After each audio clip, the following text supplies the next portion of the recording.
বললেন স্বামী তুমি সব সময় বলো যে রাম নাকি ভগবান, তাহলে একটা প্রশ্নের উত্তর দিয়ে দাও, রাম যদি ভগবানই হবে তাহলে পাগলের মতো কাঁদছে কেন? রাম যদি ভগবানই হবে তাহলে সে কি জানি না যে তার সীতা কোথায়? মা, ভগবান তো সবার কথা জানে গো, আমার আপনার সবার অন্তরের কথা জানে।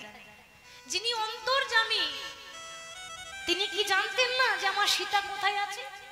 রাম তো ভালো করে জানে যে আমার সীতা রাবণের কাছে আছে, তাহলে রাম সীতাকে খুঁজছে কেন? লীলা, জেনেও অজানা ছলা করছে বাবা। কিন্তু পার্বতী লীলাটা বুঝতে পারছে না। পার্বতী বলছে দেখো স্বামী তুমি বলছো রাম ভগবান, কিন্তু আমি মহিষাসুর মর্দিনী দেবী দুর্গা আমি বলছি আমি রামকে ভগবান বলে মানি না। কৈলাসপতি শিব বলছে দুর্গা তুমি ভুল করলে, ভগবানকে সন্দেহ করো না, তুমি বুঝতে পারছো না ভগবান লীলা করছে। বেশ, তাই যদি হয়ে থাকে আজকে আমি আমার প্রভু রামচন্দ্রকে পরীক্ষা করে দেখবো সে সত্যি সত্যি ভগবান কিনা, দেখি সে কত বড় ভগবান হয়েছে। মাগো, মা দুর্গা কি করলেন না সঙ্গে সঙ্গে মা সীতার মধ্যে একটা শাড়ি পরেছে, মা সীতার মতো ঘোমটা নিয়েছে। তে কেউ কারোর মতো সাজলে তার মতো হয়ে যায় মা? হবে? মা দুর্গা সীতা সেজেছে নকল সীতা, বেশ বড় সড়ো করে ঘোমটা নিয়ে রামের সামনে এসে বলছে প্রভু প্রভু তুমি আমার জন্য কাঁদছো? এই তো তোমার জানকী, মানে সীতার আর এক নাম ছিল জানকী, তো এই তো তোমার জানকী, আমি তো এসে গেছি, তাহলে আমার কাঁদছো কেন? আচ্ছা বলুন তো মা, যিনি সবার অন্তরের কথা জানেন তিনি কি মা দুর্গাকে চিনতে পারবেন না? রামচন্দ্র চিনতে পেরেছে, চিনতে পেরে মনে মনে ভাবছে মা তুমি পরীক্ষা করানোর জন্য জগতে আর কাউকে পেলে না, তুমি আমাকেই পেয়েছিলে। হরি বল। মায়ের কাছে এসে অমনি ভগবান বললেন ওমা জানো কি, বলি কোথায় আমার সীতা তুমি জানো কি? হরি বল। ওমা জানো কি, কোথায় আমার সীতা তুমি জানো কি? আর যেই না কথাটা বলেছে অমনি মা দুর্গা লজ্জায় পড়ে গেছে, মাথা নিচু করে বলছে প্রভু আমাকে তুমি চিনলে কি করে? আমি তো ঘোমটা নিয়ে আছি, তুমি তো আমার মুখটাও পর্যন্ত দেখোনি, তাহলে তুমি জানলে কি করে যে আমি কে? ভগবান বললেন মা এই যা কিছু ঘটছে সব আমারই চক্রান্ত, এরপরে যেটা হবে সেটা আমার আগে থেকে জানা আছে। আর তুমি আমায় চিনতে পারলে না মা, তুমি সীতার মতো শাড়ি পরেছো, সীতার মতো ঘোমটা নিয়েছো, কিন্তু তুমি হলে ত্রিনয়নী দেবী দুর্গা, তোমার কপালের চোখটা তো তুমি লুকিয়ে আসতে পারলে না মা। আমার সীতার তো তিনটে চোখ নেই, কিন্তু তোমার তিনটে চোখে।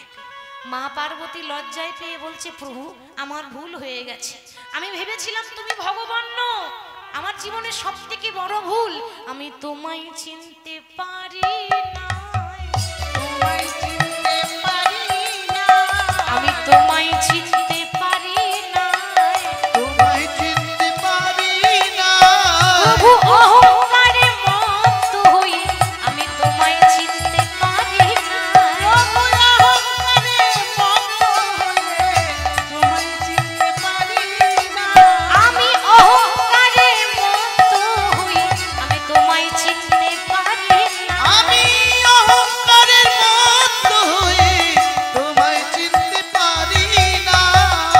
প্রভু আমার ভুল হয়ে গেল, আমি তোমায় চিনতে পারলাম না, তাহলে ভুল যখন করেছি এজন্য আমি কি তোমাদের যুগল রূপটা দেখতে পাবো না? রামচন্দ্র বললেন মা এজন্যে হবে না, কেন জানো? কারণ এজন্যে আমরা যুগল ছাড়া, সারা জীবন রাম সীতা যুগলে থাকতে পারিনি, যুগল ছাড়া হয়েছিল, এজন্যে যুগল দেখতে পাবে না মা।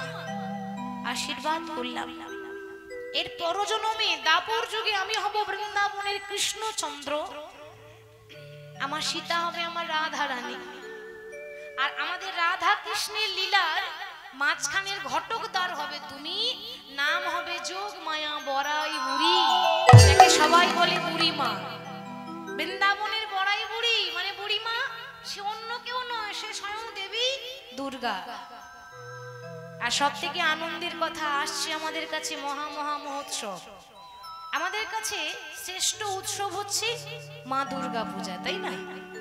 আমাদের বাঙালির, আমাদের হিন্দুর শ্রেষ্ঠ পূজা সেটা হচ্ছে মহিষাসুর মর্দিনী দেবী দুর্গার পূজা।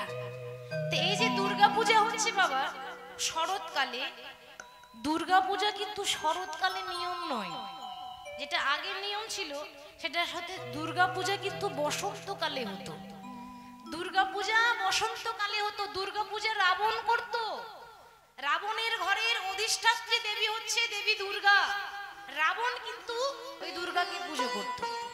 কিন্তু রামচন্দ্র রাবণকে বধ করার জন্য অকালে, অকালে মানে অসময়ে দেবী দুর্গার পূজা করেছিলেন, তাই হয় দেবী দুর্গার অকাল বোধন।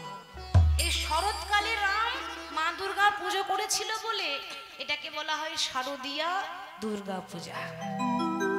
দুর্গা পূজার ঠিক আগে হয় মহালয়া, ঠিক তো বাবা?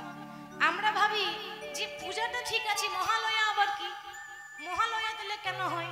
মহালয়া দিনটার কাজটাই বা কি? মহালয়া জিনিসটা কি বাবা? মহালয়ার দিনে নিয়ম হচ্ছে সেদিনে কিন্তু কোনো শুভ কাজ করা যাবে না। মহালয়ার দিনে জমি জায়গা কেনা বেচা করতে নেই, যানবাহন কিনতে নেই, বিবাহের আলোচনা করতে নেই, কোনো ভালো কাজ করা যাবে না। মহালয়ার দিনে একটাই কাজ, সকালবেলায় উঠি গঙ্গা স্নান করে পিতৃপুরুষের পিণ্ডদান করতে হয়, তিল অর্পণ করতে হয়। তার কারণ বলি, আপনারা সবাই জানেন মহাভারতের একনিষ্ঠ নায়ক মহান দাতা কর্ণ। দাতা কর্ণের কথা সবাই জানেন। তো এই দাতা কর্ণ মা সারা জীবন পুণ্য করেছিল, সারা জীবন দান করেছিল, পুণ্য করেছিল, সবার উপকার করেছিল। এবার কর্ণ যখন মৃত্যুর পর, মারা যাওয়ার পর যখন বৈকুণ্ঠে গেল, বৈকুণ্ঠে গিয়েও কিন্তু তার শান্তি নাই। কেন না? বৈকুণ্ঠে গিয়ে যখন সবাই কর্ণকে খেতে দিচ্ছে, মানে খাবার দিচ্ছে, তো থালার মধ্যে দিচ্ছে শুধু সোনা আর রূপো। তো কর্ণকে যখন সোনা আর রূপো থালার মধ্যে খেতে দিচ্ছে, কর্ণ তো সেগুলো খেতে পারছে না। ওমা, সোনা রূপো খাওয়া হয়? অন্নের দরকার তো, মানুষ অন্নগত প্রাণ, তাহলে অন্ন নেই, সোনা রূপো কি করে খাবো? দাতা কর্ণ দেবরাজ ইন্দ্রকে জিজ্ঞাসা করছে, ইন্দ্র তুমি তো স্বর্গের রাজা, একটা প্রশ্নের উত্তর দিয়ে দাও। আমি বৈকুণ্ঠে এসেছি, আমি পুণ্য করেছি, আজ খেতে পাচ্ছি না কেন? আমাকে সোনার রূপ দিয়েছে খেতে, সেগুলো কি খাওয়া যায়? তুমি বলে দাও যে কোন পাপের জন্য আমাকে এরকম ভোগ করতে হচ্ছে, এরকম দিন কেন? ইন্দ্র তখন বলল, কর্ণ সারা জীবন পুণ্য করেছো, সারা জীবন অন্যের উপকার করেছো, দান করেছো, ধর্ম করেছো, কিন্তু তুমি তোমার পিতৃপুরুষ পূর্বপুরুষের জীবনেও পিণ্ড দান করো নাই। কিন্তু আমি পিণ্ড দান করবো কি করে? আমি তো নিজেই জানতাম না আমার বাবাকে। বড় হয়ে জানতে পারলাম যে আমার মা হচ্ছে কুন্তী, যে কুমারী অবস্থায় মা হয়েছিল, জলের মধ্যে ভাসিয়ে দিয়েছিল। তাহলে আমি তো জানতে পারিনি যে আমার পিতাকে, তাহলে আমি কি করে পিণ্ড দান করব? বেশ, তোমাকে 16টা দিন সময় দিলাম। এই 16 দিনের জন্য তুমি পরলোক থেকে, ইহলোক ছেড়ে পরলোকে আমরা যাই, তুমি পরলোক থেকে আবার সেই লোকে ফিরে যাও। 16 দিনের জন্য তোমাকে আমি ফিরিয়ে দিচ্ছি মর্ত্যধামে গিয়ে তুমি পূর্বপুরুষের পিণ্ড দান করে তারপর তুমি ঘুরে আসবে, তোমার আত্মা তারপর আসবে। সেই দিন থেকে মহালয়ার দিনে পূর্বপুরুষের পিণ্ড দান করা হয়। যারা যেতে পারেন না, অতি অবশ্যই করা দরকার। সন্তানের জন্ম হচ্ছে পিতৃ ঋণ শোধ করা, পূর্বপুরুষের পিণ্ড দান করতেই হবে। যারা যেতে পারছেন না বা যেতে পারেন না, তারা বাড়ির মধ্যে সেই যার জন্য পিণ্ডদান করার ইচ্ছা রয়েছে কিন্তু যেতে পারলেন না, তার ছবির মধ্যে একটা মালা দিয়ে দেবেন। সকালবেলায় স্নান করে, গঙ্গা স্নান করে, শুদ্ধ বস্ত্র পরে একটা মালা পরিয়ে দেবেন, তাতে পূর্বপুরুষের আত্মা শান্তি পায়। এই হচ্ছে মহালয়ার দিনের এইটাই কাজ। তাহলে মা আসছেন, সেই দেবী দুর্গায় হয়েছে বৃন্দাবনের যোগ মায়া বড়াই বলি, হরি বল। মায়ের কথা যখন এলো, মাকে একটু প্রণাম করে নি, মাকে একটু স্মরণ করে নি। তিনি আমাদের জগতের জননী মা। সবাই মায়ের কথা একটু স্মরণ করে নেব, সবাই একটু করজোরে বলবো, মাকে প্রণাম করে নেব। জাগো তুমি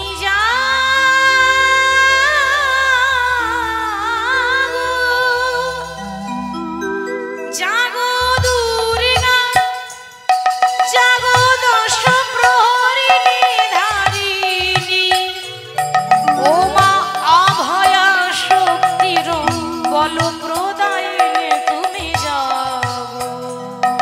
মায়ের একটু উলুধ্বনি করবেন।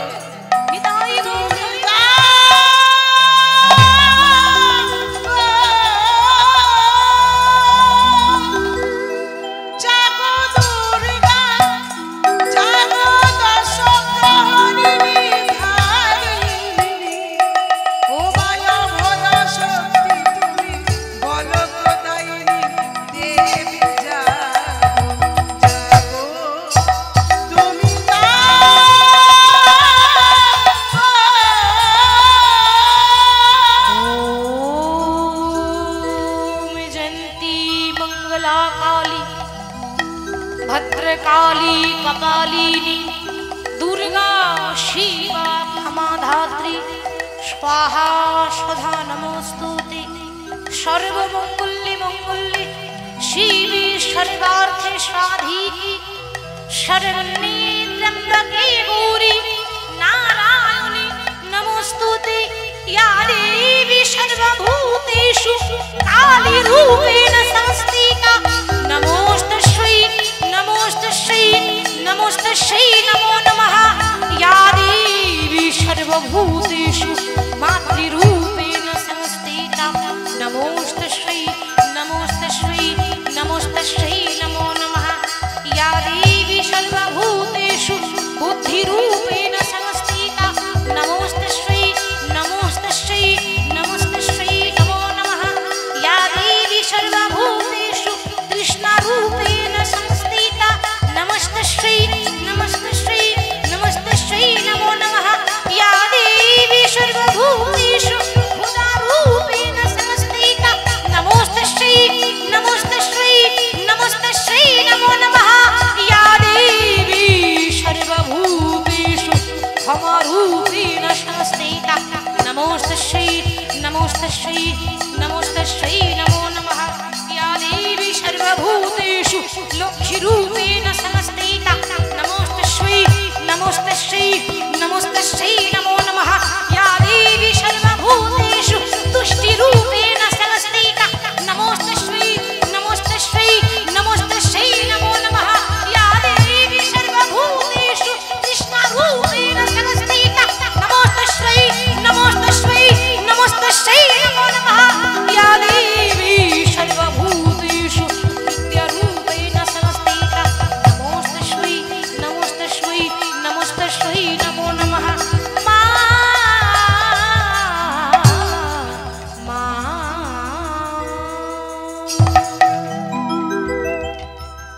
जागो তুমি জাগো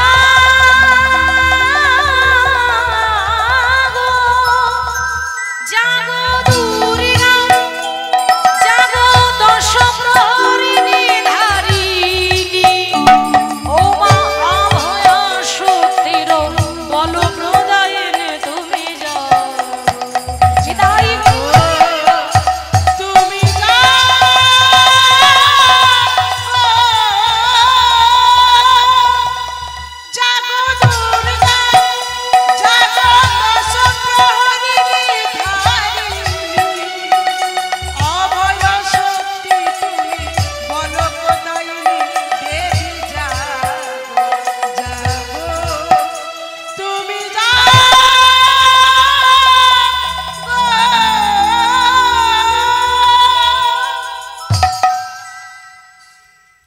মায়ের কাছে প্রণাম জানিয়ে সবারই জন্য বলবো, মা যেন সবাইকে সুস্থ রাখে, সবাইকে যেন ভালো রাখে, সবার যেন সুন্দরভাবে দিন কাটে, সবাই যেন সুন্দরভাবে ভালো থাকতে পারে। মায়ের আশীর্বাদ আমাদের প্রত্যেকটা সন্তানের মাথায় যেন থাকে। মায়ের কথা শ্রবণ করলাম, মায়ের প্রসঙ্গ এলাম, তাই মাকে একটু স্মরণ করে নিলাম। তাহলে ভগবানের লীলা স্বয়ং দেবী দুর্গা বুঝতে পারলো না, তাহলে তার লীলা আমাদের মতো একটা নরকের কীট আমরা বলতে পারবো? আমরা তো সামান্য নরকের কীট বাবা, আমরা বলতেও পারবো না। ভগবানের লীলা ভগবানের কৃপা না হলে আমরা বুঝতেও পারবো না। তাই গৌর হরি শ্রীধাম নবদ্বীপে হরিনাম প্রেমের বন্যায় নিজেও ভাসলেন আর জগৎকেও ভাসালেন।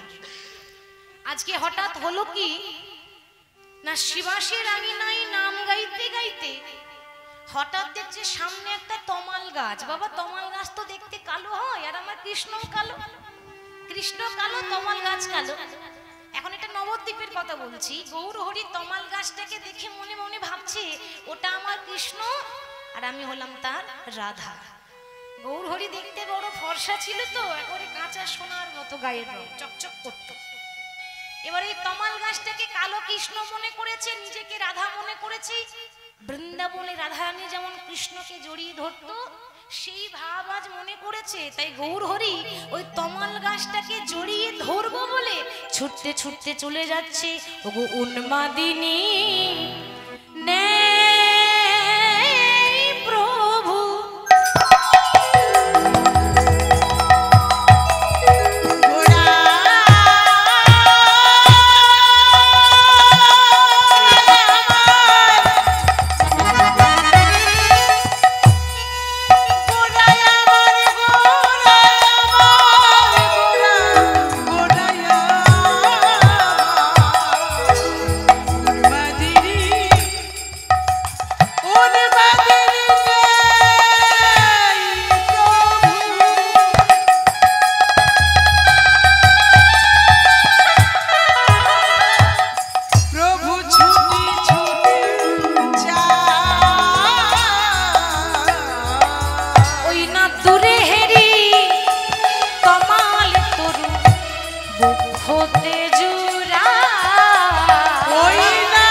গাছটাকে জড়িয়ে ধরে মহাপ্রভু কি বলছে গো, প্রভাস প্রভাস বলি গোরা ভাসে আঁখি জলে, ভাসে আঁখি জলে গোরা পুরব করলো লীলা বাসু ঘোষে পুরব করলো লীলা বাসু ঘোষে। হরে কৃষ্ণ। এতক্ষণ আমরা সংক্ষেপে একটু গৌরচন্দ্রিকা শুনলাম, এবার লীলায় যাব। আর এখন তো রাধারানীর দশাটা দেখতে হবে, যার জন্য বৃন্দাবন যেতে হবে। তার কিরকম দশা সেটা আগে দেখব। লীলা আগেই বলেছি প্রভাস যোগ্য। তাহলে বৃন্দাবন যেতে গেলে আমি তো একা গেলে হবে না, কারা কারা আমার সঙ্গে যাবেন একটু হাত তুলে দেখান দেখি। কি গো মায়েরা, লক্ষ্মী মায়েদের বলছি, আপনারা যাবেন না? যাবেন না? যাবেন তো, বাহ। তাহলে একটু লক্ষ্মী মায়ের মতো হাত তুলতে হবে তো, নাহলে আমি জানবো কি করে কে কে যাবে। দেখি সবাই হাত তুলুন, হাত তুলুন। হ্যাঁ হ্যাঁ, যার হাত আছে তুলুন, যার নিয়ে তোলার দরকার নেই। দেখি কার কার হাত আছে। বেশ, আচ্ছা বৃন্দাবন তো যাবেন, তা বৃন্দাবন যেতে গেলে কার নাম গাইতে হয় গো? ঠিক বলেছেন, রাধে রাধে। তাহলে একটু রাধা নাম করতে করতে বৃন্দাবন যাই, কেমন? একটু জয়ধ্বনি করে দিই, বলি রাধা রানী কি জয়। হ্যাঁ গো মায়েরা, দুপুর বেলায় সেবা শান্তি ভালো হয়নি নাকি? ভোল্টেজ এত কম কেন? আর একটু জোরে বলতে হবে তো, রাধা রানী কি। বাহ, এবার শোনা গেছে। বৃন্দাবন ধাম কি, বাঁকে বিহারী লাল কি, সকল ভক্ত বৃন্দ কি, হরিবাসর কমিটি কি, যারা যারা ঘুমাচ্ছেন তাদের কি, তাদেরও জয়। বলছে যারা ঘুমাচ্ছে তাদের জয়। অনেকে অন্ধকারে বসে আছে, তো এবার বসে বসে ভাবছি হেলান দেওয়া জায়গা পেয়েছি, অনেকে বেশ বসে বসে ঘুমাচ্ছে। তা ঘুমালে হবে না মা, বহু ভাগ্যের ফলে একদিনের জন্য আপনাদের চরণ পেয়েছি, বারবার আমি পাবো? বারবার আপনাদের চরণ পাবো না। তা চলুন একটু রাধা নাম গাইতে গাইতে বৃন্দাবন যাই। সবাই আমার সঙ্গে যাবেন তো? তাহলে বৃন্দাবন যেতে গেলে একটু করতালি দিয়ে, কেমন? একটু রাধা নামের ভজন শুনতে শুনতে বৃন্দাবন চলে যাব। जरा चल के वृंदावन देखो, ओ जरा चल के वृंदावन देखो, शाम बंशी बजाते मिलेंगे।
সাউন্ড হয় না। ঠিক বলছি তো বাবা? করতালি সবাই দিচ্ছে, দিচ্ছে না তা নয়, সবাই দিচ্ছে। কি করে দিচ্ছে বলুন তো মা? মায়েরা করতালি দিচ্ছে কি করে বলুন তো? এইরকম করে দিলে হবে? ঘুম পাড়ানোর মতো দিলে হবে না। আপনাদের থানা কোথায়? থানা? আচ্ছা, এমন ভাবে করতালি দেবেন থানার বড় বাবু যেন শুনতে পায় যে এখানে কীর্তন হচ্ছে। একটু হাত তুলে একটু জোরে জোরে, কেমন? আমার সঙ্গে সবাই বলো রাধে রাধে রাধে, বলো রাধে, বলো শ্যাম শ্যাম শ্যাম, বলো রাধে, বলো রাধে রাধে রাধে রাধে রাধে, বলো শ্যাম শ্যাম শ্যাম শ্যাম রাধে, বলো রাধে রাধে রাধে, বলো রাধে, বলো শ্যাম শ্যাম শ্যাম, বলো রাধে, বলো রাধে রাধে রাধে রাধে রাধে, বলো শ্যাম শ্যাম শ্যাম, বলো রাধে। चढ़ा चल के वृंदावन देखो, श्याम बंसी बजाते मिलेंगे। चढ़ा चल के वृंदावन देखो, श्याम बंसी बजाते मिलेंगे।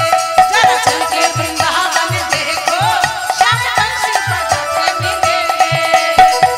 वृंदावन देखो, श्याम बंसी बजाते मिलेंगे।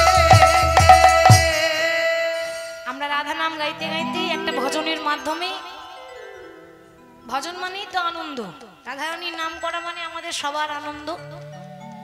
প্রত্যেকটা কীর্তনিয়ারাই দেখবেন রাধা নাম করে। কেন না? রাই কৃপা ছাড়া কৃষ্ণ কৃপা নয়, এটা লোক মুখে কথা নয়, শ্রীমদ্ ভাগবত গীতায় কয়। রাধারানীর কৃপা না করলে ভগবান কৃষ্ণের কৃপা কোনোদিনও হবে না। কারণ আমরা সবাই কৃষ্ণের দাস, আর কৃষ্ণ হলো আমার রাধারানীর দাস। তাহলে আজকে বৃন্দাবনের দশাটি কেমন? শোভা বলবো না, শোভা কখন হয়? যখন আনন্দ থাকে তখন বলি কি শোভা হয়েছে। যতদিন কৃষ্ণ ছিল বৃন্দাবনের শোভা ছিল কত সুন্দর। আজ বৃন্দাবন ছেড়ে কৃষ্ণ চলে গেছে মথুরা, মথুরা থেকে চলে গেছে দ্বারকা, তাই বৃন্দাবনের শোভা নয়, বৃন্দাবনের দশা। মধুময় সিন্ধাম বৃন্দাবনে প্রেমময়ী রায়ধনী আমার। 100 বছর আগে যখন কৃষ্ণ রায়ধনীকে বৃন্দাবন ছেড়ে সবাইকে ছেড়ে যখন চলে গিয়েছিলেন, 100 বছর আগেকার কথা মা, তখন রাধারানী যে শাড়িটা পরেছিল 100 বছর হয়ে গেল এখনো ওই শাড়িটাই পরে আছে। কেন?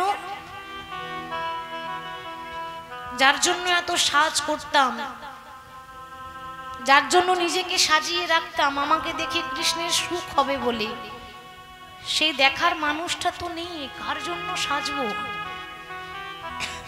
যে শাড়িটা পরে আছে রাধারানী, ধুলো বালি নোংরা ময়লা একটা ছেঁড়া কাপড় পরে ধুলাই গড়াগড়ি দিচ্ছে। ধুলাই গড়াগড়ি দিয়ে ধুলোর মধ্যে একটা কৃষ্ণের মূর্তি আঁকছে, ছবি, আমরা ছবি বলি, সেই ছবি সেই মূর্তি ধুলোর মধ্যে আঁকছে। আঁকতে আঁকতে রাধারানী বলে উঠল, বধূ হে, ত্রেতা যুগে রাম যখন বনবাসে গেল,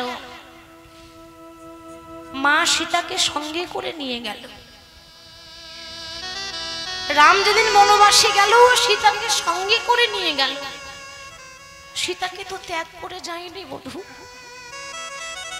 তুমি যখন আমায় ছেড়ে চলে গেলে, তুমি আমায় সঙ্গে করে নিয়ে গেলে না কেন? আমিও তোমার সঙ্গে যেতাম। ধুলোর মধ্যে গড়াগড়ি দিচ্ছেন মহাজন, বলছে দেখো দেখো রাধারানীর শেষ দশা। শেষ দশা কাকে বলে মা? যখন কেউ বিছানায় পড়ে থাকে অসুস্থ, আমরা তখন বলি না, যা দেখলাম তাতে বোধহয় আর বেশি দিন বাঁচবে না, শেষ দশা। মানে তার দশাটাই শেষ, আর জীবনে বেঁচে থাকার কোনো আশা নেই। রাধারানী ধুলাই গড়াগড়ি দিচ্ছেন, ধনী কাঁদে কৃষ্ণ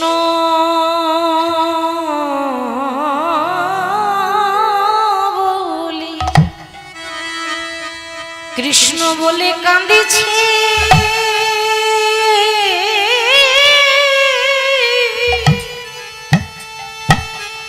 ওগো কাঁদেছে ধনী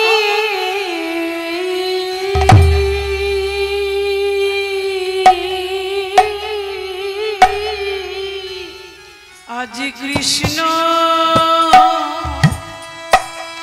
বলে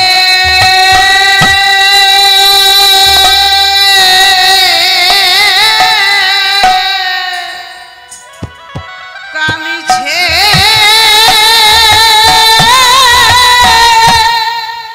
কাঁদিছে ধনী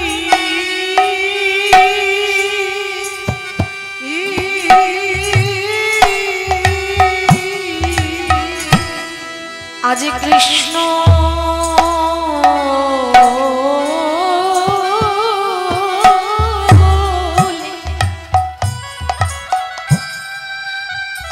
কৃষ্ণ বলে কাঁদিছে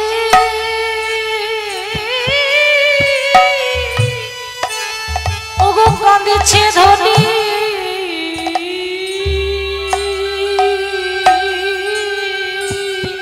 আজ কৃষ্ণ বলে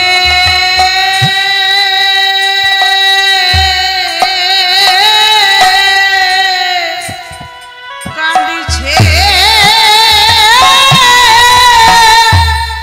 কাঁদিছে ধনী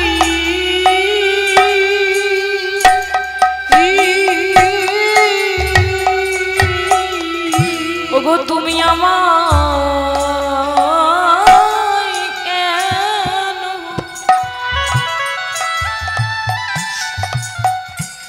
আমায় কেন সঙ্গে নিলে না বধূ?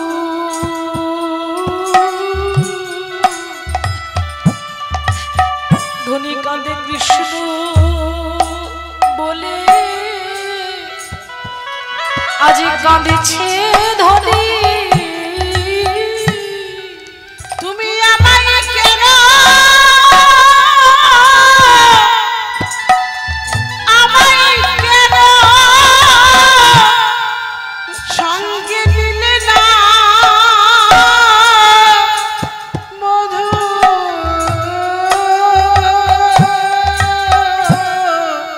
আজ কৃষ্ণ বলে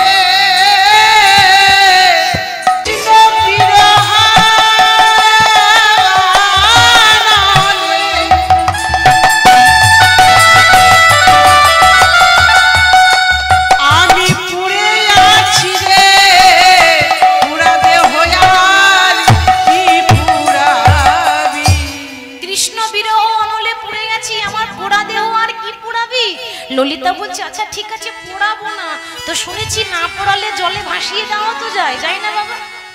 এমন অনেক দেহ আছে তাদের কোনো ঠিকানা পাওয়া যায় না, তারা কি করে তারা পোড়াই না, হয়তো ঠিকানা পেল না গঙ্গার জলে ভাসিয়ে দিল, তো আমি যদি না পোড়াই তো জলে ভাসিয়ে দেব। রাধারানী বলে ললিতা আমার ভাষা দেহ আর কি ভাষাবি, আমার ভাষা দেহ আর কি ভাষাবি, আমার ভাষা দেহ আর কি ভাষাবি, ভাষা দেহ আর কি ভাষাবি, কৃষ্ণ প্রেম সমুদ্রে ভেসে গেছি রে, আমার ভাষা দেহ আর কি ভাষাবি, কৃষ্ণের প্রেম সমুদ্রে আমি ভেসে আছি রে, ভাষা দেহ কি ভাষাবি।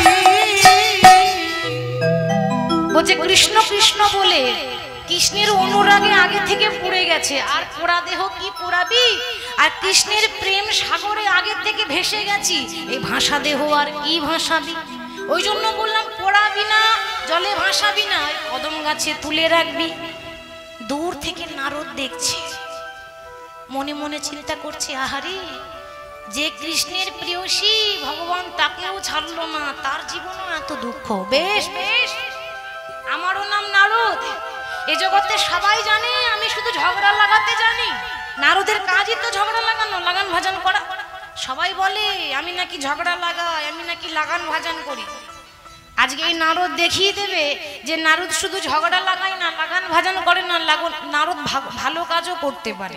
লাগান ভাজন তো অনেক করেছি, ঝগড়া তো অনেক লাগিয়েছি, আজকে মিলন করিয়ে দেখিয়ে দেব যে নারদ ভালো কাজও করতে জানে।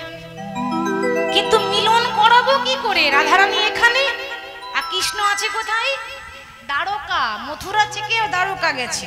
তো তাহলে দ্বারকা রাজা হয়েছে, তাহলে এখন মিলন করাতে গেলে কৃষ্ণের কাছে যেতে হবে। তাহলে কৃষ্ণের কাছে যখন যাব, নারদের হাতে বীণা থাকে, বীণাতে কি বলে সব সময়? নারায়ণ নারায়ণ, ঠিক তো? আস্তে আজকে নারদ বলছে, ওরে বীণা, আজ থেকে নারায়ণের নাম বন্ধ, আজ থেকে কৃষ্ণর নাম করব না, আজ থেকে রাধা নাম করব। তাই বীণাকে বলছে হাতে করে নি, ওরে ও বীণা, বিনয় করে বল রে বীণা, গাও রে রাধা নাম। বিনয় করে বল রে গৌরাই রে রাধা। একবার বিনয় করে বল রে বীণা, গাও রে রাধা নাম। বিনয় করে বল রে বীণা, রাধে রাধে নাম। করে বল রে বীণা, গাও রে রাধা নাম। বিনয় করে বল রে বীণা, রাধে রাধে নাম। রাধা রাধা রাধা রাধা রাধা রাধা নাম। রাধা রাধা রাধা রাধা রাধা রাধা নাম। রাধা রাধা রাধা রাধা নাম। বিনয় করে বল রে বীণা, গাও রে রাধা নাম। বিনয় করে বল রে বীণা, রাধে রাধে নাম। করে বল রে বীণা, গাও রে রাধা নাম।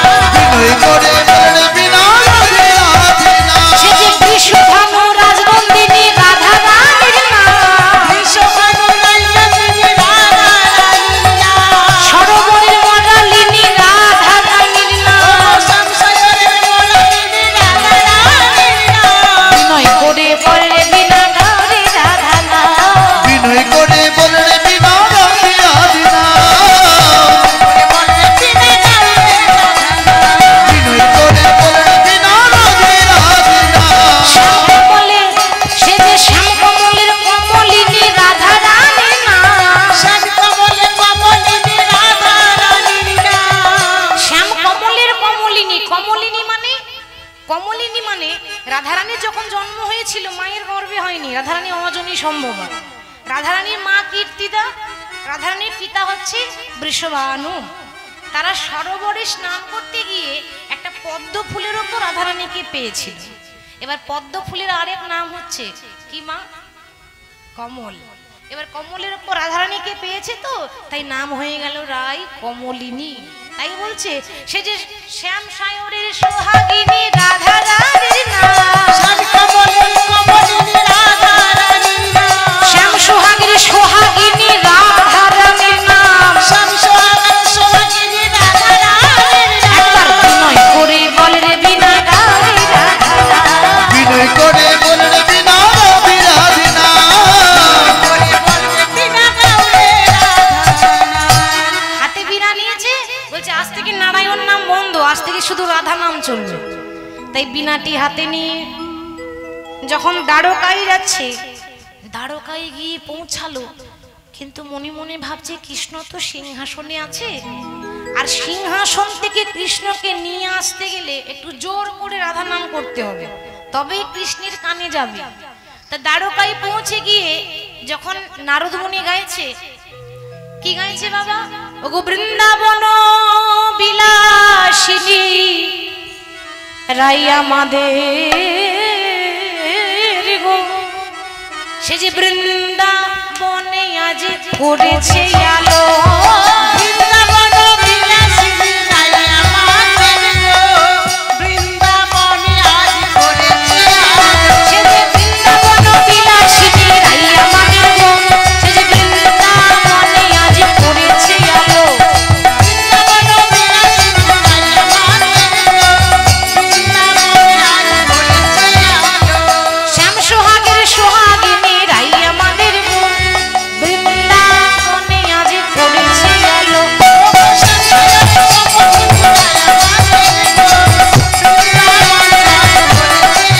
ওই দেখো বৃন্দাবনে ফুল ফুটেছে সাদা আর কালো, বৃন্দাবনে আজ করেছে আলো।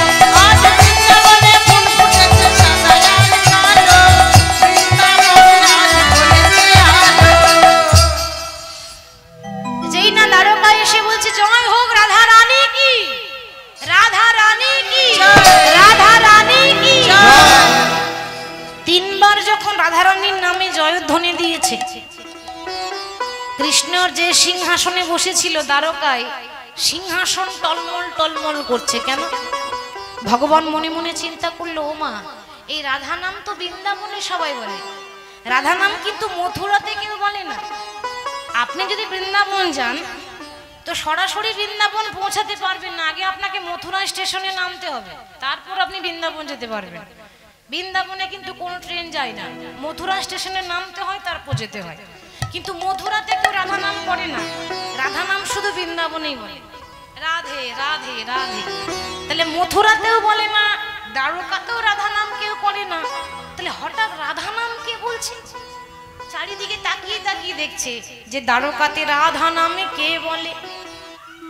অমনি সিংহাসন ছেড়ে ছুটতে ছুটতে গোবিন্দ আসছেন।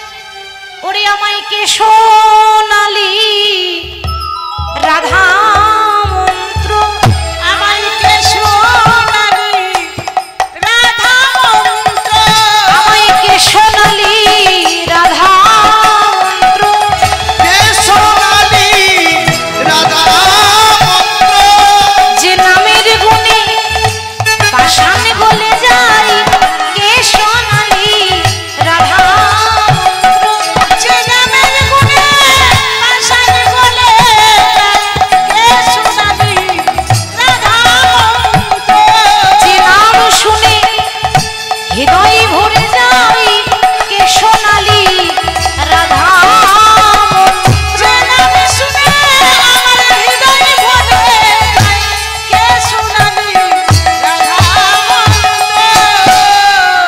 এই যে আমি গো আমি, আমার ছাড়া এত সাহস আছে কার? হ্যাঁ? আমি তো সব জায়গায় পৌঁছে যাই। এ কি নারদ, তুমি তো কৃষ্ণ নারদকে বলছে, নারদ কি ব্যাপার বলো তো? অন্যদিন তুমি বিনা যন্ত্র নিয়ে নারায়ণ নারায়ণ বলো, আজকে নারায়ণের নাম বন্ধ করে রাধারানীর নাম করছো কেন? নারদ বলছে, ও প্রভু, যে নাম করলে কষ্ট পাওয়া যায় সে নাম না করাই ভালো, তাই না? যে পার্টিতে কষ্ট হবে যন্ত্রণা হবে সে পার্টি ছেড়ে দেওয়াই ভালো।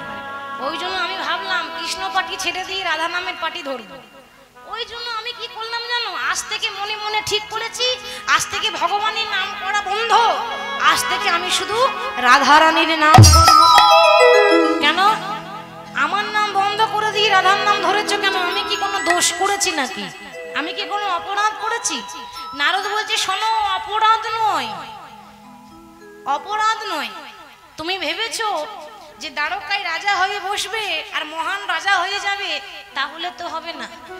ওই কুরুক্ষেত্রের মাঠে মারামারি কাটাকাটি যা কিছু হয়েছে তোমার ইশারায় হয়েছে, যা কিছু হয় ভগবানের ইশারায়, ভগবানের ইঙ্গিতে।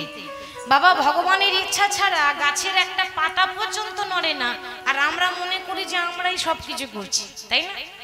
আমি বলার কে যদি ভগবান না বলাই? আমি রাস্তায় চলার কে যদি ভগবান না চলাই? সবই ভগবানের ইশারায়।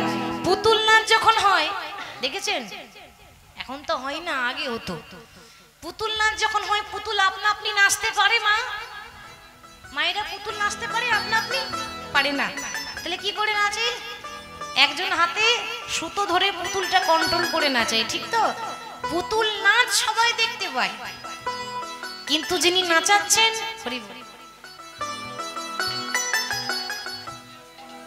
যিনি নাচাচ্ছেন তাকে কেউ দেখতে পায় না। পুতুল নাচ সবাই দেখতে পায়, যিনি নাচাচ্ছেন তাকে কেউ দেখতে পায় না। সেরকম ভগবান আমাদেরকে পুতুলের মতো নাচাচ্ছেন, আমাদের পুতুল নাচ সবাই দেখতে পায়, কিন্তু যিনি নাচাচ্ছেন তাকে তো কেউ দেখতে পায় না। হরি বল। তাহলে বলছে, শোনো, এতদিন অনেক হয়েছে, কিন্তু আমি তোমায় একটা কথা বলি। হরি বল, হরি বল, আস্তে আস্তে।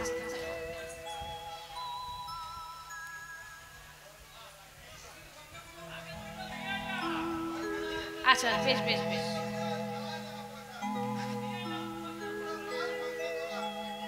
হরি বল, হরি বল। হরে কৃষ্ণ। সকল ভক্তের কাছে আমার বিনীত নিবেদন, লীলা কীর্তনের যখন বিশ্রাম দেব, ভগবানের নাম তো শেষ হয় না, কীর্তন শেষ করব বলাটা বড় অপরাধ, ভুল। শেষ হয় না, আমরা বিশ্রাম দিই, লীলাকে রাখি। তো লীলা যখন বিশ্রাম দেবো, রাধা কৃষ্ণের যুগল করিয়ে দেব, তখন আমার নিবেদন, যে যেমন পারবেন গোবিন্দের জন্য দান পুণ্য করবেন। দান কখনো বিফলে যায় না, আর আমি সঙ্গে করে দুটো ঝোলা এনেছি, ভাবলাম এখানে ভর্তি করে নিয়ে যাব। কে কত দিতে পারেন দেখবো, কিন্তু এখন নয়, শেষে। কেমন কি গো মায়েরা, এনেছেন তো? এনেছেন তো নাকি ভুলে গেছে? যখন দান করবেন, যখন দান করবেন তখন এমন ভাবে দান করবেন যেন ঠং ঠং করে আওয়াজ না ওঠে, বুঝতে পারলেন? মানে দয়া করে খুচরো দেবেন না, একটু বড় সড়ো দেবেন। হরি বল, হরি বল। তাহলে আজকে কে কত দিতে পারে আমি দেখছি। ব্যাগ আমি সঙ্গে করে এনেছি, এইখানেই ভর্তি করে নিয়ে যাব, কিন্তু শেষে। কেমন? সবাই বসুন, যে যেমন পারবেন দেবেন, তবে শেষে দেবেন, লীলার শেষে। তাহলে আজকে কি হয়েছে? নারদ বলছে নারায়ণকে, শোনো প্রভু, তুমি শুধু ওই সিংহাসনে বসে আছো, সিংহাসনে বসলে যুদ্ধ করলে শুধু রাজা হওয়া যায় না, রাজা হতে গেলে আরো অনেক কিছু করতে হয়। কি করতে হয় না আমি তোমায় বলে দিই। ত্রেতায় রাম রাজা ছিল, অশ্বমেধ যজ্ঞ কইল। ত্রেতায় রামে রাজা ছিল, অশ্বমেধ যজ্ঞ কইল। দানব্রত করিতে হবে বেগ, দানব্রত করিতে হবে বেগ।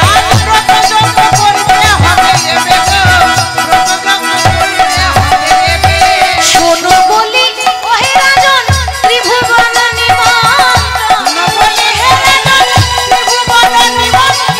শোনো বলি ওহে রাজন ত্রিভুবন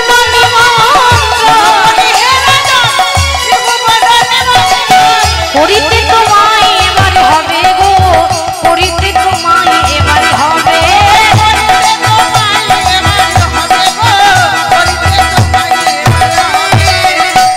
ত্রেতায় রাম রাজা ছিল, অশ্বমেধ যজ্ঞ কইল। অশ্ব মানে ঘোড়া, এক একটা ঘোড়া যজ্ঞে আহুতি দিত, এত বড় বড় যজ্ঞ করতো আগেকার দিনে। আর তুমি কটা যজ্ঞ করেছো মাধব?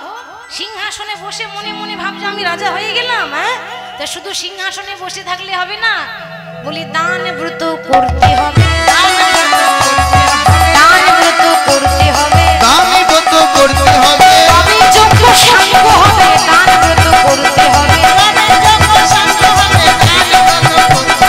তবে যজ্ঞ সাঙ্গ হবে, দান ব্রত করতে হবে। করিতে তোমাকে এবার হবে গো, করিতে তোমাকে এবার হবে।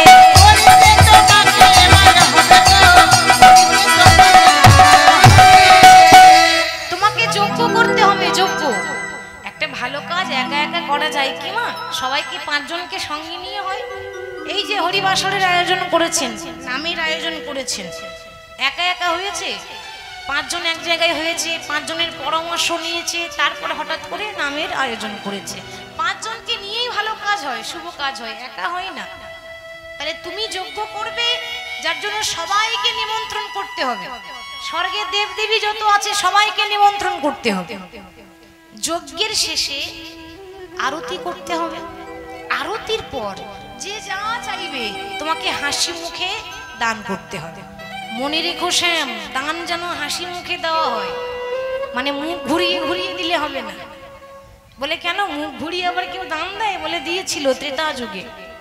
ত্রেতা যুগে যখন, ছোট করে বলি, বনবাসে আসার পরে রাম যখন অযোধ্যায় ফিরে এলো, ও মায়েরা, রাম মনে মনে ভাবলো যে আমি যখন বনবাস থেকে ফিরে এলাম তখন আমি একটু দান পুণ্য করব, যে যা চাই তাকে দেব, সবাইকে একটু সেবা করাবো, বৈষ্ণব সেবা করাবো।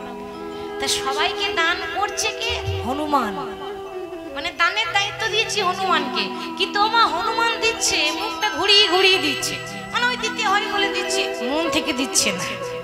অনেকে ভাবে না, এই মনে করুন 10 টাকা দিয়ে মনে মনে ভাবে যা টাকাটা চলে গেল, থাকলে ফুচকা খেতে পেতাম, এরকমও তো ভাবে, তাই না? হ্যাঁ, দেখে দেখে দিয়ে দিল, মনে আফসোস। বাবা, কাউকে দিয়ে যদি আফসোস করেন তাহলে আর কাজ হবে না। দিলাম তো আমি হৃদয় মন থেকে দিলাম, তাতে ভগবানের নামে দিলাম, যা হয় হবে, কিন্তু দেওয়ার পর আফসোস করতে নেই। হনুমান মুখ ঘুরিয়ে ঘুরিয়ে দিচ্ছে, মনে মনে ভাবছে যে প্রভু দান করছে বলে যা খুশি তাই নাকি, হ্যাঁ, যে যা খুশি সে তাই নিয়ে চলে যাচ্ছে, মনে মনে হিংসা। লক্ষণ বলছে দাদা, এই হনুমান যা দান করছে তাতে তো ফল পাওয়া যাবে না। রাম বলছে ভাই, হনুমানের খুব রাগ, বললে কিন্তু রাগ হয়ে যাবে, একটু হনুমানকে ডেকে দাও তো। হনুমান এসে বলছে, প্রভু আমাকে ডেকেছো? হ্যাঁ তোমাকে ডেকেছি, একটা কাজ করে দাও, তুমি চলে যাও ঠিক উত্তর দিকে। উত্তর দিকে গিয়ে দেখবে আমার এক ভক্ত আছে, আসতে পারছে না, পথ খুঁজে পাচ্ছে না, তো তুমি তো উড়ে যেতে পারো, তুমি একটু এনে দেবে? হনুমান বলছে, প্রভু তুমি চিন্তা করো না, আমি যাব আর আসবো। যেই না উড়তে উড়তে উত্তর দিকে গেল, দেখছি একটা রাম সীতার মন্দির। রাম সীতার মন্দিরে এক ভক্ত দাঁড়িয়ে রাম সীতাকে প্রণাম করছে। হনুমান ভাবছে, কি ব্যাপার, এত সুন্দর একটা রাম সীতার মূর্তি, হরি বল, আর তার সামনে একটা ভক্ত দাঁড়িয়ে আছে, আমি তার কাছে একটু যাই তো। তার কাছে গিয়ে দাঁড়িয়েছে, দেখছি তার পা দুটো দেখতে সুন্দর, হাত দুটো দেখতে সুন্দর, শরীরটা মানুষের মতো, কিন্তু মা মুখটা শূকরের মতো দেখতে। হনুমান তো দেখেই অবাক, মনে মনে চিন্তা করছে, কি মানুষটা এত সুন্দর শরীরটা, এ মুখটা এরকম কেন দেখতে? তখন সে জিজ্ঞাসা করছে, কি গো, কি ভাবছো আমাকে দেখে? আমি দেখতে এরকম কেন, এটাই ভাবছো তো? আগে আমি বলতে পারছি না, কিন্তু আপনি দেখতে এরকম কেন? শোনো, পা দুটো দেখতে সুন্দর, হাত দুটো দেখতে সুন্দর, মুখটা শূকরের মতো হলো কেন জানো? আমি পায়ে হেঁটে তীর্থ ভ্রমণ করেছিলাম, খালি পায়ে হেঁটে হেঁটে মন্দিরে গেছিলাম, কীর্তন শুনতে গেছিলাম, বহু পুণ্যের কাজ করেছি। এবার তীর্থ ভ্রমণ করতে গিয়ে দান করতে হয়, আমি দানও করেছিলাম, পায়ে হেঁটে গেলাম, দান করলাম। দান দেওয়ার সময় একটু অহংকার চলে এলো, আমার মতো দাতা আর কেউ নাই, এখানে সবার থেকে বেশি টাকা আমি দিয়েছি। এই অহংকারটা যখন চলে এলো, আর একটু হিংসা নিয়ে দিলাম বলে আমার মুখটা শূকরের মতো হয়ে গেছে। নিতাই গৌর হরি বল, হরি বল। হনুমান মনে মনে ভাবছে, ও প্রভু তাহলে আমাকে শিক্ষা দেওয়ার জন্য আমাকে এখানে পাঠালো, সরাসরি বললো না, আমাকে দেখিয়ে দিল যে ভক্ত দান করতে গেলে হৃদয় থেকে মন দিয়ে দান করতে হয়। তাহলে সেই কথা নারদ কৃষ্ণকে বলছে যে, কৃষ্ণ তুমি আজকে যজ্ঞ করবে, কিন্তু কোথায় করব? কেন? প্রভাস নদীর তীরে, প্রভাযুক্ত আস। একটা কথা বলে যাই, কারোর ওপর যদি অভিশাপ থাকে, অনেক সময় হয় যে একটু ভুল হয়ে গেল, গুরুজনরা অভিশাপ দিয়ে দিল, তাহলে যদি এরকম হয় তো চিন্তা করবেন না, গুরুজনের অভিশাপ থেকে মুক্তি পাওয়া যায় ওই প্রভাস নদীতে যদি একবার ডুব দিতে পারেন। আপনাকে যদি কেউ অভিশাপ দেয়, অভিশাপ থেকে আপনি মুক্তি লাভ করবেন, অভিশাপ থেকে মুক্তি পেয়ে যাবেন। তাহলে প্রভাস নদীর তীরে যজ্ঞটা করবে, ওই জন্য নাম প্রভাস যজ্ঞ। কিন্তু নারদ, আমি একা একা করব, সবাইকে ডাকতে হবে, আর বিনা নিমন্ত্রণে কেউ কারোর বাড়ি যায় না, তাহলে নিমন্ত্রণের পত্র লিখতে হবে। কিন্তু পত্র লিখবো, কিন্তু নিমন্ত্রণের ভার কে নেবে? ওমা, দরজায় দরজায় গিয়ে নিমন্ত্রণ কে করবে? কেন আমি করব? আমি তো আছি, নারদ কি জন্য আছে? উড়ে উড়ে যাবো একদম, আর যাকে বলবে তার দরজায় গিয়ে নিমন্ত্রণ করব। তাই ভগবান পত্র লিখছেন। পত্র মানে আমরা এখন যেটা বলি নিমন্ত্রণের কার্ড, নালে কেউ কারো বাড়ি যাবে না, তখন আমরা বলতাম পত্র। তাই সে পত্র লিখছে সবাইকে আমন্ত্রণ জানাবার জন্য। কেমন ভাবে, কাকে কাকে পত্র লিখছে দেখুন। আজ প্রথম শঙ্কর পরে শঙ্করী রে, প্রথম শঙ্কর পরে শঙ্করী, প্রথম শঙ্কর পরে শঙ্করী রে, প্রথম শঙ্কর পরে শঙ্করী রে, গণপতি কার্তিকে রে, প্রথম শঙ্কর পরে শঙ্করী, গণপতি কার্তিকে রে। বলি সেজে বিনা পানি, বলি সেজে বিনা পানি, লক্ষ্মী চন্দ্র পানে পত্র লিখো নিজ করে, সেজে বিনা পানি লক্ষ্মী চন্দ্র পানে পত্র লিখো করে করে। বলি একে একে পত্র লিখে যে দিল, একে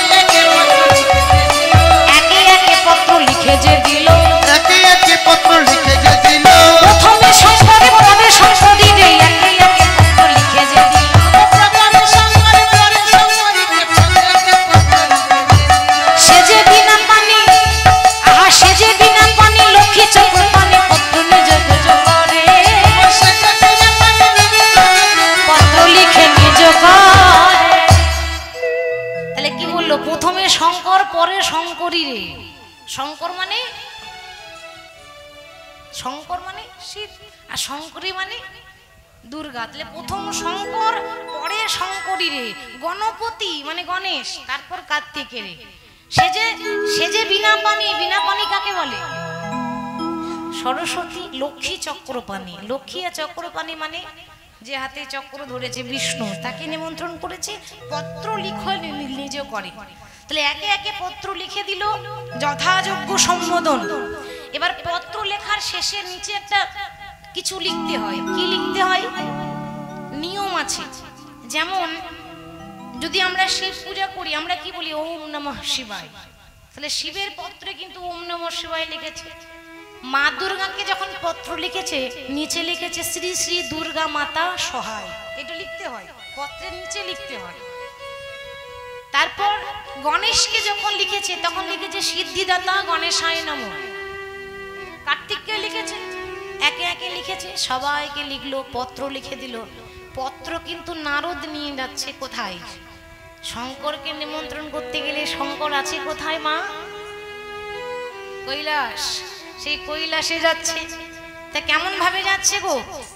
প্রভুর নাম গাইতে গাইতে নয়, কৈলাসে যাচ্ছে শিবের নাম করতে করতে। ওম নমঃ শিবায়, নমঃ শিবায়, হর হর ভোলে নমঃ শিবায়। ওম নমঃ শিবায়, নমঃ শিবায়, ওম নমঃ শিবায়, নমঃ শিবায়, হর হর ভোলে নমঃ শিবায়। ওম নমঃ শিবায়, নমঃ শিবায়, হরে হরে ভোলে নমঃ শিবায়। জটাধারা শিব জটাধারা, হর হর ভোলে নমঃ শিবায়। জটাধারা শিব জটাধারা, হর হর ভোলে নমঃ শিবায়। জটাধারা শিব জটাধারা, হর হর ভোলে নমঃ শিবায়। জটাধারা শিব জটাধারা, হর হর ভোলে নমঃ শিবায়।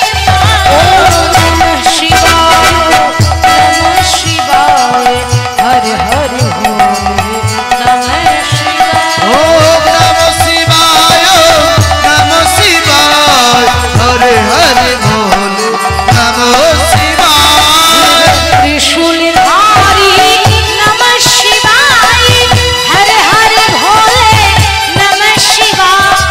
ত্রিশূলধারী নমঃ শিবায়, হর হর ভোলে নমঃ শিবায়। শিব ত্রিশূলধারী নমঃ শিবায়, হর হর ভোলে নমঃ শিবায়।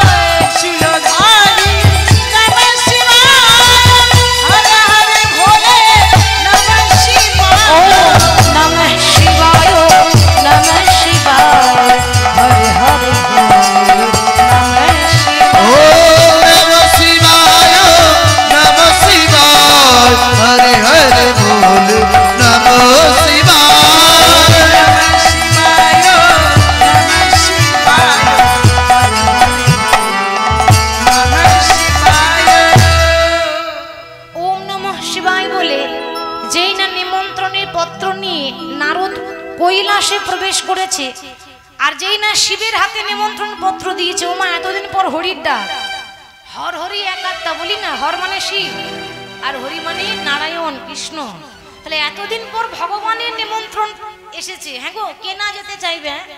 ভগবানের ডাক এসেছে, কতই না আনন্দ। মহাদেব কি করেছে? সেই পত্রটা পাওয়া মাত্র এত আনন্দ হয়েছে, ত্রিশূল নিয়ে নাচতে শুরু করেছে বম বম বম বম করে। আজ পত্র পায়া ভোলানাথে আনন্দে মগন। পত্র পায়া ভোলানাথে ভোলানাথে আনন্দিত বম বম বম বলে করিছে নর্তন। বম বম বম বলে করিছে নর্তন। বলে মোনা পড়েছে ভোলানাথে নাচে গো, ভোলানাথে নাচে গো, আমার ভোলানাথে নাচে গো, ভোলানাথে নাচে গো। বম বম বম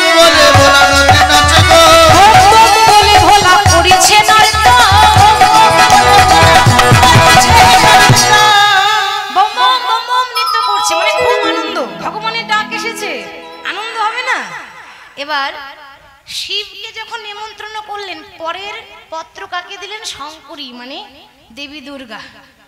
দেবী দুর্গার হাতে পত্র দিল, গণেশের হাতে দিল, কার্তিকের হাতে দিল, একে একে সবাইকে পত্র দিল। ফিরে এসে বলছে, প্রভু যাকে যাকে বলেছিলে তাকে তাকে নিমন্ত্রণ করে দিয়েছি। কৃষ্ণের পাশে বলেছিল দাদা বলরাম, দাদা বলাই বলে ওরে কানাই রে, তুই যে একে একে সবাইকে পত্র লিখলি, কিন্তু ভাই আসল জায়গা তো পত্রটা লিখলি না।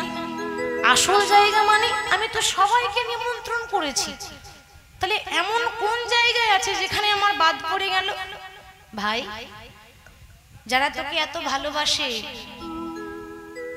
বৃন্দাবনে মা যশোদা তোকে গর্ভে ধারণ করেনি বটে, কিন্তু লালন পালন করে বড় করেছে। মাগো, জন্ম দেওয়া মায়ের থেকে যে লালন পালন করে বড় করে সেই মায়ের মায়া বেশি হয়, তাই না? মানুষের মতো মানুষ করবে সেই তো মা। জন্ম দিলেই মা হওয়া যায়? হরি বল। জন্ম দিলে তো মা হওয়া যায় না। জন্ম দিয়ে ছেলেকে ফেলে দিয়ে চলে গেলাম, তাকে আপনি মা বলবেন? মাটি যদি ভালো হয় তবেই ফসল ভালো হবে। মা ভালো হতে হবে, তারপর ফসলের আশা করতে হবে। বলবেন কেন?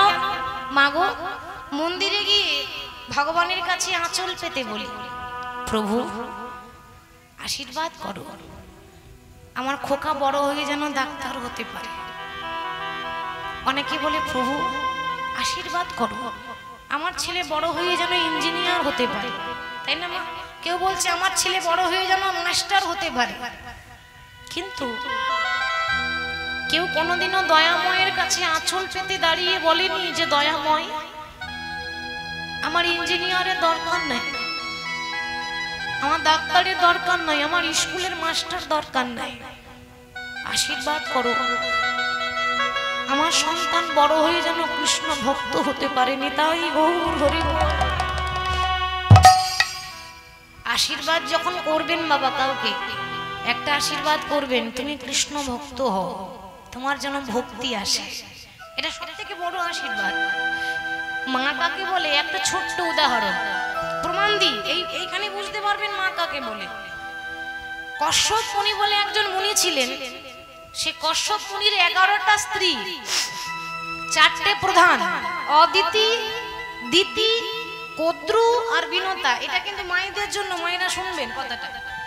তো 4টে স্ত্রীর প্রধান, কিন্তু 11টার মধ্যে 4টে প্রধান, অদিতি, দিতি, কদ্রু, বিনতা। তা অদিতি এসে বলছে, স্বামী আমরা তো স্ত্রী, আমরা কি চাইবো? আমরা সন্তান চাই, তাহলে সন্তান দাও। কশ্যপ মুনি তখন বলছে যে তোমরা 4 জন যে যেমন সন্তান চাইবে আমি তাকে তেমনই সন্তান দেব। বলো তুমি কি রকম সন্তান চাও? সবথেকে যে বড় অদিতি, অদিতি বলছে স্বামী আমাকে এমন সন্তান দাও যেন জগতে মানুষ সবাই যেন পূজা করে, খুব নাম হয়, যশ হয়। বেশ তো, তথাস্তু, তোমার সন্তানদের জগতে সবাই পুজো করবে, আশীর্বাদ করলাম। স্বর্গে যত দেবতা আছে সেই দেবতাদের জননী হবে তুমি। নিতাই গৌর হরি হরি। স্বর্গে যে দেবতারা আছে, সূর্যদেব, পবনদেব, বায়ুদেব, ইন্দ্র, এই যে দেবতারা আছে না, দেবতাদের মাকে অদিতি, দেবতাদের মা অদিতি।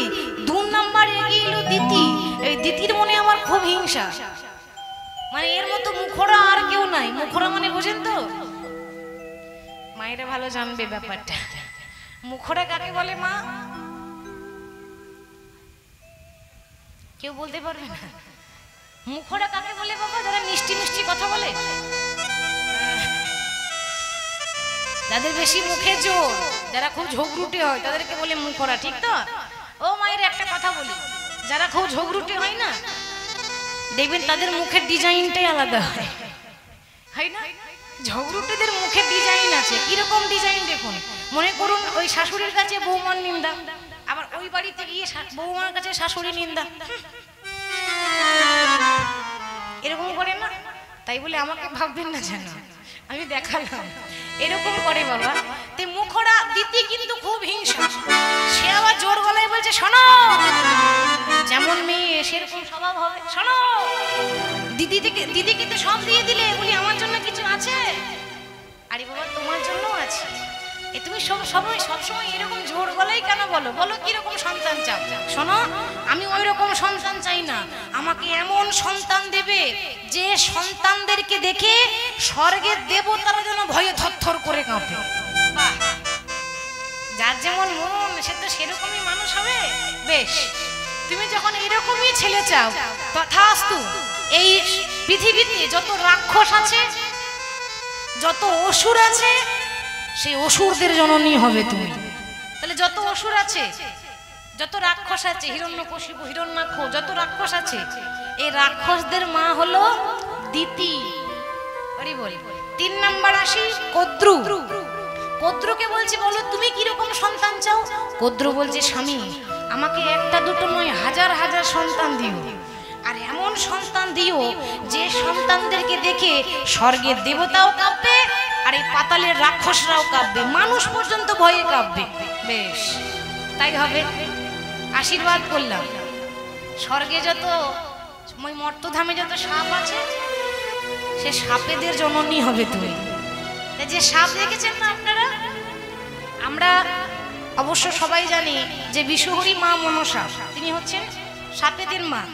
কিন্তু এই সাপেদেরকে যে জন্ম দিয়েছিল, সেই হচ্ছে, তার নাম হচ্ছে কদ্রু।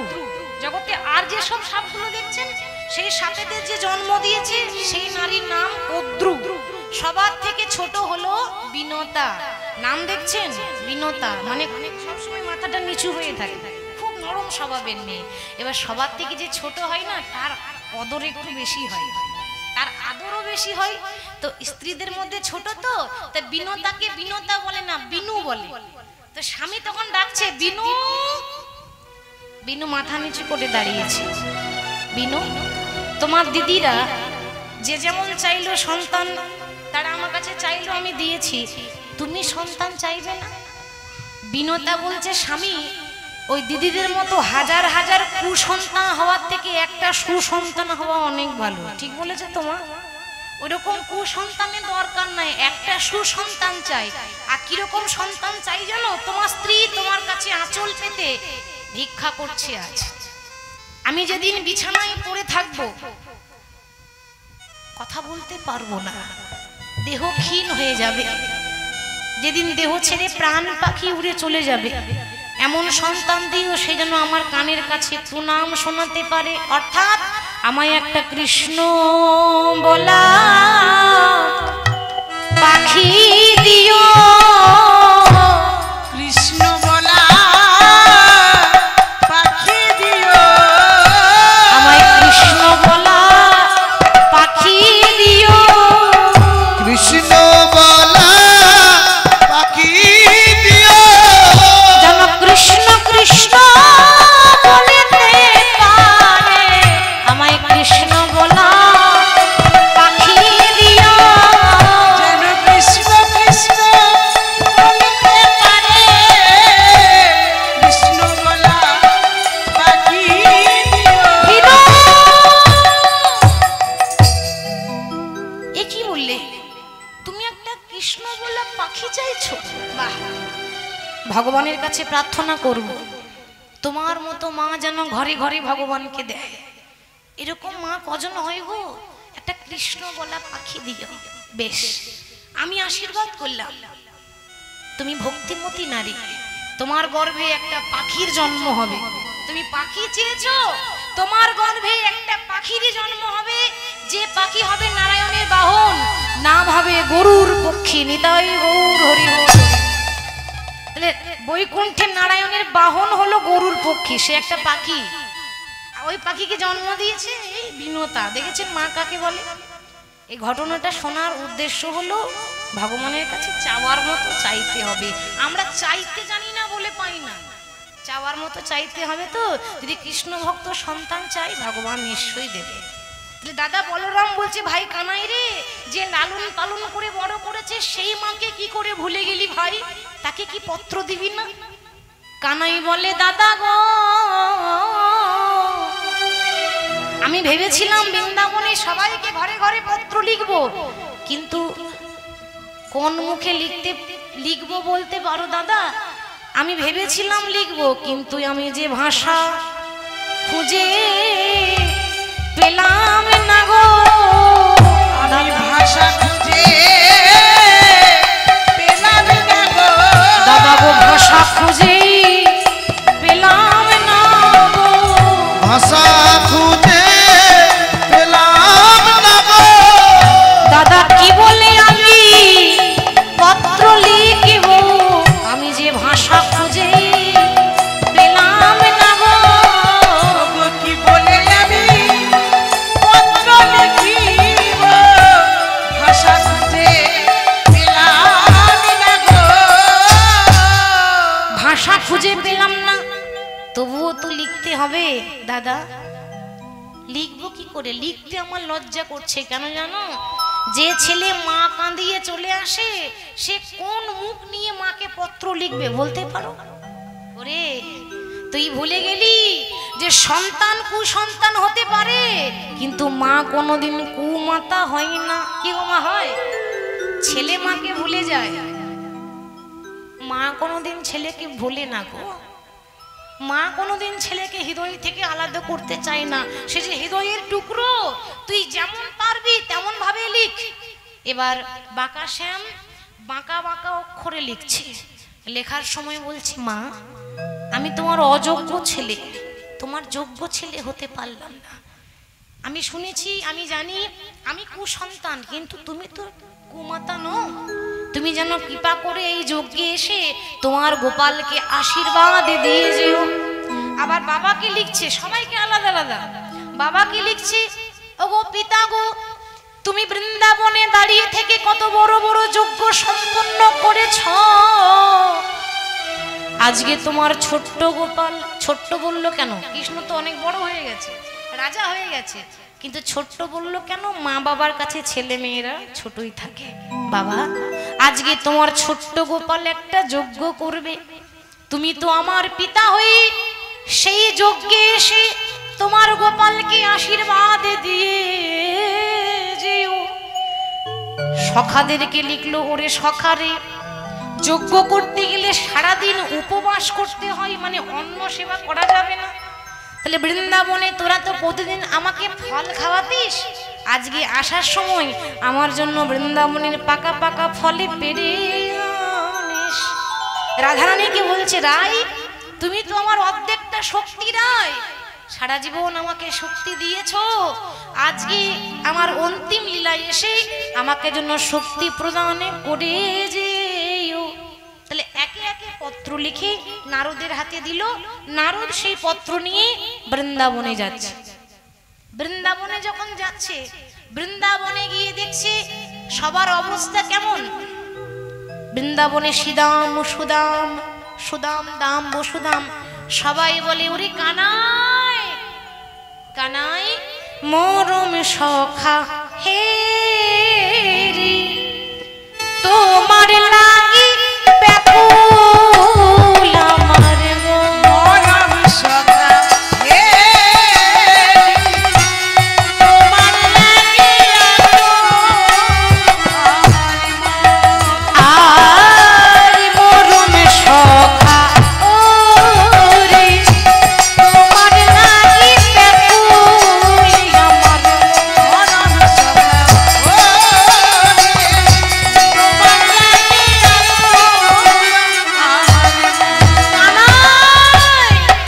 কানাই। আমরা প্রত্যেকদিন বৃন্দাবনে খেলা করতে গিয়ে, গোষ্ঠী গোচারণ করতে গিয়ে তোকে এঁঠো ফল দিতাম বলে, তাই বলে কি তুই আমাদের উপর অভিমান করে চলে গেলি? ওরে কানাই দেখা দিয়ে প্রাণ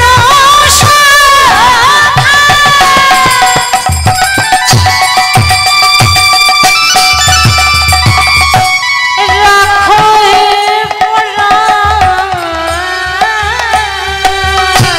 দেখা দিয়ে প্রাণ সখা,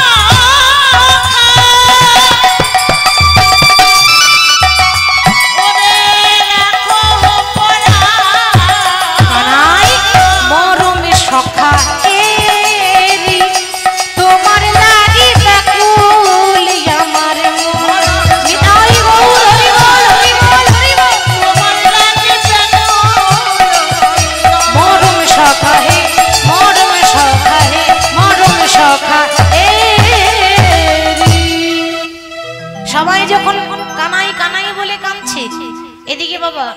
নন্দ মহারাজা একটা চিতা সাজিয়েছে। কেন? যার সন্তান নেই তার এক দুঃখ ওমা, আর যার সন্তান থেকেও না থাকা মানে মা বাবাকে ছেড়ে চলে যায়, ভাবুন তো তার কতটা দুঃখ। আমাকে তো বাবা বলে ডাকার মতো কেউ নেই, কার জন্য বাঁচবো আমি? আমার কানাই ছিল, তাই আমার জীবনের মূল্য ছিল। যে বাবার জীবনে সন্তান নেই, বাবা বলে ডাকার মতো কেউ নেই, সেই বাবার জীবন বৃথা, সে বাবার জীবন বিফলে চলে যায়। তাই কি দেখছি, দেখে নন্দ পিতা জেলেছে চিতা প্রাণেতে জীবার তরে।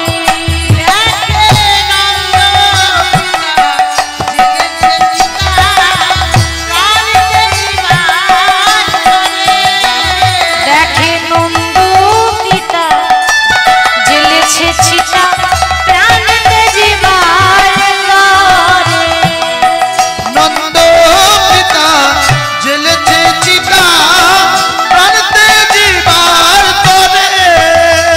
ওইদিকে মাতা নন্দ রানী করেতে নবনী, বলে কানাই খারে খারে।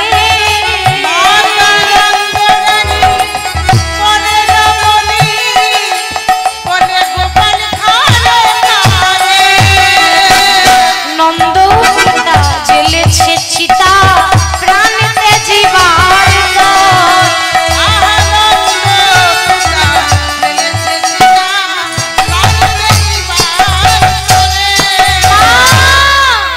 মা, অনেক হয়েছে, অনেক কেঁদেছ তোমরা, আর কেঁদো না। সুখ আর দুঃখ হচ্ছে দুটি ভাই। মানুষের জীবনে যখন দুঃখ আসে, দুঃখের পরে আনন্দ আসে। মানুষের জীবনে আনন্দ আসে, আনন্দের পরে দুঃখ আসে। এই দুটি ভাই আমাদের জীবনে আসে। অনেক কেঁদেছ, আজ নয়, আর কেঁদো না মা। কেন জানো? তোমার আদরের গোপাল, তোমার প্রাণের আজ শঙ্খ বাজে ঘন্টা বাজে, আজ এত কতই মধুর। দেখো আহা ভক্তি ভাব সে পূজত হরে, মন হেলারে মধুর।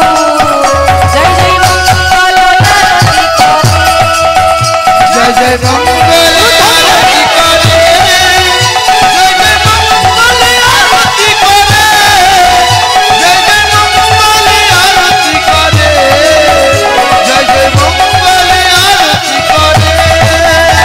ওম জয় জগদীশ হরে, স্বামী জয় জগদীশ হরে। ভक्त जनों के संकट क्षण में दूर करे, ओम जय जगदीश हरे।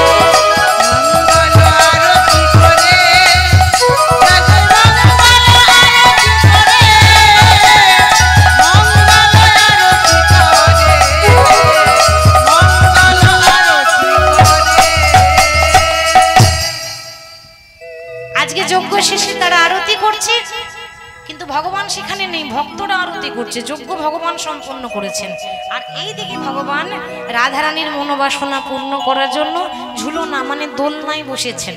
সখীরা দেখছে এই তো রাধা কৃষ্ণের অন্তিম লীলা, আর তো লীলা দর্শন করতে পাবো না, তাই শেষবারের মতো অন্তিমবারের মতো সবাই যেমন বৃন্দাবনে লীলা করতো সেরকম সব ঘিরে ঘিরে দাঁড়িয়েছে।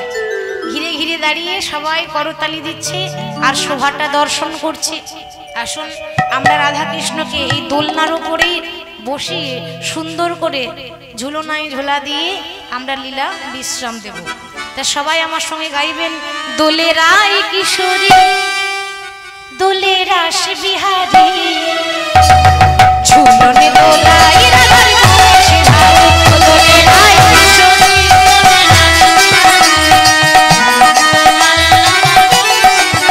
দোলে রাই কিশোরী দোলে রাস বিহারী, ঝোলন ঝোলাই রাধার বংশীধারী। যখন রাধা কৃষ্ণের মিলন হয় তখন দাঁড়াতে হয়। তো সবাই দাঁড়িয়ে যাবেন কিন্তু লীলা শেষে বিক্রমে সবাই দাঁড়িয়ে সবাই করতালি দিয়ে আমি একটু নিবেদন করব সবাই নিজে নিজের জায়গায় দাঁড়াবেন, কারোর জন্য অসুবিধা না হয়, নিজে নিজে জায়গায় দাঁড়িয়ে। আর কমিটি যারা দাদা ভাইরা শেষ আগে থেকে বলে রেখেছে শেষে যেন একটু ভজন গাইবে, তো তাদের ইচ্ছাটাও পূর্ণ করতে হবে। তো তাই সবাই দাঁড়িয়ে করতালি দিয়ে রাই কিশোরী বলে রাস বিহারী ঝুলনি দোলাই রাধার সবাই মিলে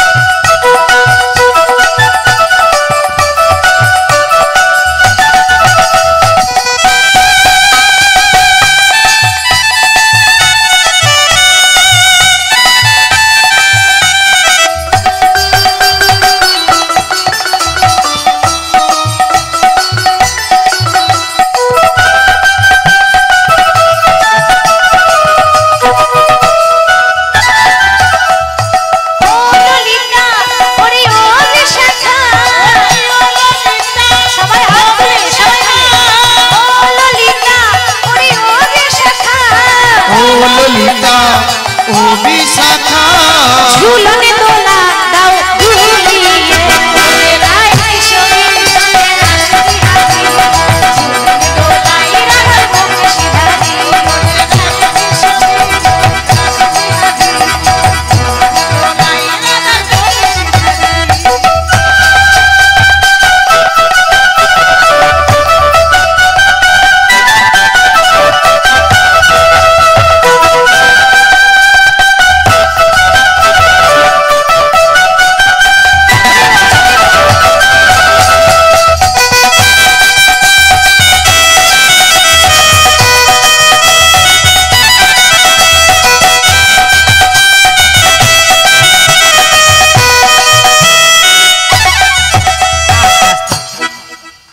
দাঁড়িয়ে থাকলে হবে না, একটু বাহু তুলে নাচতে হবে। তো সবাই দুটি বাহু তুলে ও মায়েরা, আমরা বিয়ে বাড়িতে যখন ড্যান্স করি তখন তো লজ্জা করে না, আর হরি নামে যত লজ্জা, তাই না?